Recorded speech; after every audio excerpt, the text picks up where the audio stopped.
Dear audience, अस्सलाम वालेकुम।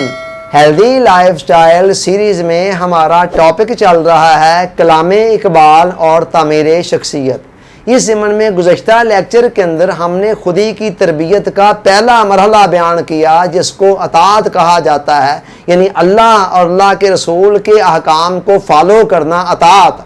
यहाँ से खुदी की तरबियत का और तकमील का सफ़र शुरू होता है। ये पहला मरहला है कि जिसमें इंसान का नफ्स नहीं चाह रहा होता, लेकिन अल्लाह के अहकाम की पाबंदी करते हुए वो अपने आप पर एक पाबंदी लगाता है, पाबंद ज़िंदगी गुजारता है। इंसान का नफ्स आज़ादियाँ चाह रहा होता है, लेकिन इंसान उन आज़ादियों को अल्लाह और अल्लाह के रसूल के बताए हुए अहकाम के दायरे के अंदर मुक़य्यद कर देता है, पाबंद कर देता है। अच्छा, इस पहले मरहले से आज हम दूसरा मरहला बयान करने जा रहे हैं और उसका नाम है ज़ब्त नफ्स। अब जब इंसान पहले मरहले से गुजरता है, इब्तदा में अपने ऊपर कुछ ऐसी पाबंदियां लगाता है, मसलन नमाज पढ़ने को दिल नहीं चाह रहा है, मगर बंदा कहता है नहीं मैंने पढ़नी है। सुबह जल्दी उठने को दिल नहीं चाह रहा है कि उठकर फजर की नमाज पढ़े। नफ्स इंसान का 9-10 बजे तक सोना चाहता है, मगर बंदा कहता है नहीं मैंने फजर की नमाज वक्त पर उठकर पढ़नी है। अलाहाज़ के आज पहले मरहले के अंदर ये पाबंदियां अपने ऊपर जबर करके लगाई जाती हैं।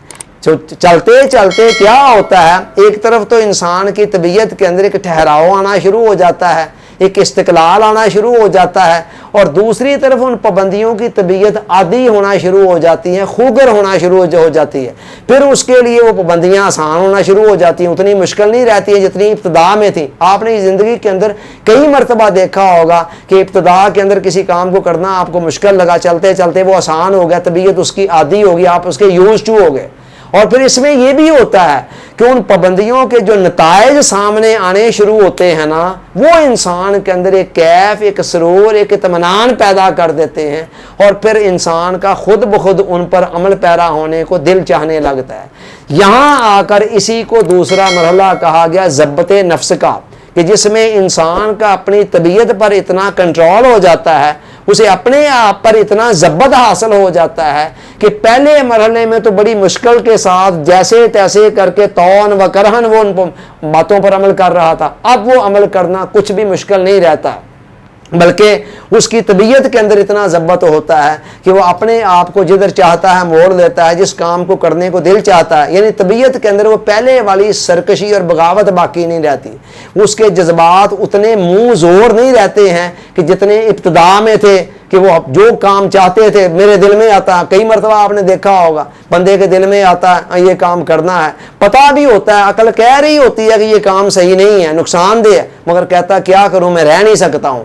शुगर का पेशेंट है, दस्तरखान पर बैठा हुआ, सामने मिठाई आ गई है, हलवा आ गया, खीर आ गई है, पता भी है कि नुकसानदेह है, मगर वो कहता मैं क्या करूं, मैं रह ही नहीं सकता। यानी सेल्फ कंट्रोल नहीं है। तो दूसरे मरहले में आकर ये सेल्फ कंट्रोल आना शुरू हो जाता है, और इसी को ज़ब्त नफ्स कहा गया, और इसी का नाम कुरान ने तकवा रखा है। कि तकवा के अंदर होता क्या है, जब इंसान के अंदर तकवा एक मलका के तौर पर आ जाता है, उसके अंदर का एक हाल बन जाता है, तो फिर क्या होता है, फिर गुनाहों से बचने के लिए इंसान को अपने आप पर जबर नहीं करना पड़ता, बल्कि इंसान की तबीयत के अंदर इतना कंट्रोल होता है कि वो गुनाहों से खुद ब खुद बचना उसके लिए बड़ा आसान हो जाता है। और यहाँ से वलायत के रास्ते भी खुलते हैं, और कमाल के, अरूज के और बुलंदी के रास्ते भी खुलते हैं।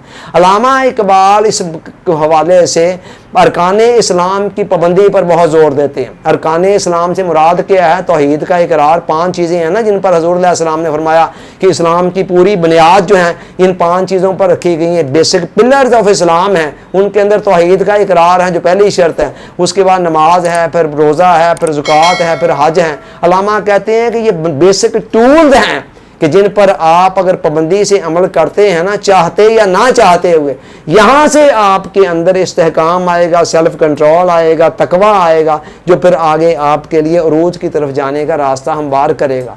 और देखें, जब हम इंसान तौहीद का इकरार करता, अगर ये इकरार दिलो दिमाग में उतर जाए तो बड़े हम मनफी खौफों से और कई गुलामियों से में बचा लेता है। इसी तरह नमाज के मतलब कुरान ने कहा कि ये बुराइयों और बेहयाइयों से रोक देती है, बशर्ती के सही मानों में उसकी रूह को मलहूज़े खातर रखते हुए पढ़ा जाए। रोज़ा इंसान के अंदर सेल्फ कंट्रोल पैदा करता है। ये हमारा तजर्बा है कि नफसानी ख्वाहिशात से के मुकाबले में हमारे लिए एक ढाल की हैसियत रखता है। इसी तरह ज़कात भी इंसान की طبیعت کے اندر پاکیزگی پیدا کرنے میں اہم کردار ادا کرتی ہے، اور حج تو پوری شخصیت کو بدل دیا کرتا ہے اگر صحیح طریقے سے کیا جائے۔ تو یہ ہے وہ دوسرا مرحلہ علامہ اقبال نے جو تکمیل خودی کے حوالے سے بیان کیا ہے۔ اللہ تعالیٰ سوچنے، سمجھنے، یاد رکھنے، عمل کی توفیق عطا فرمائے، آمین۔ آپ کا بہت بہت شکریہ۔ السلام علیکم۔